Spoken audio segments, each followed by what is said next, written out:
దేవుని మహిమపరచడం అంటే ఏంటో తెలుసా? అంటే చర్చిలోకి వచ్చి చప్పట్లు కొట్టడం కాదు, ఆరాధన చేయడం కాదు. అతడు నీతిగా, యథార్థంగా, పరిశుద్ధంగా జీవించాలనేదే దేవుని కోరిక. అదే దేవునికి ఆరాధన. అయితే మనిషి, పాపి అయిన మనిషి, చీకటిలో మగ్గిపోతున్న మనిషి ఏ విధంగా దేవుని ఆరాధించగలడు?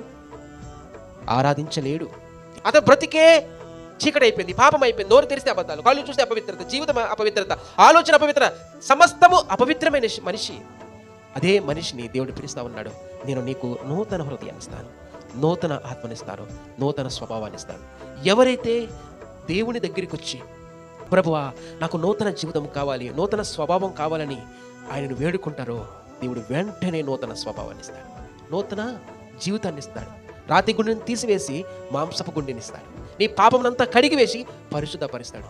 ఆ పరిశుద్ధపరచబడిన వ్యక్తే దేవునిని మహిమపరచగలడు. ఎందుకంటే ఆ పరిశుద్ధమైన వ్యక్తికి దేవుడు తన మహిమనిస్తాడు. దేవుడిచ్చిన మహిమతోనే యథార్థంగా, పరిశుద్ధంగా జీవించగలడు. ఎవరైతే దేవుని మహిమ కలిగి ఉన్నారో వారు మాత్రమే దేవుని మహిమపరచగలరు. ఎలాగా? మనం అబద్ధాలు ఆడితే దేవునికి మహిమ రాదు. మనం మోసం చేస్తూ ఉంటే దేవునికి మహిమ రాదు. మన మాటల ద్వారా ఇతరులను బాధ పెడతా ఉంటే దేవుడికి ఎప్పటికీ మహిమ రాదు. ఈరోజు చూస్తూ ఉంటే పాటలు పాడితే మహిమ వస్తుందా? రాదు. వాక్యం చదివితే మహిమ వస్తుందా? దేవునికి రానే రాదు. మరి వాక్యం ప్రకటిస్తే దేవుడికి మహిమ అసలే కాదు. మరి దేవునికి మహిమలాగా మన జీవితం ద్వారానే దేవుని మహిమపరచగలం.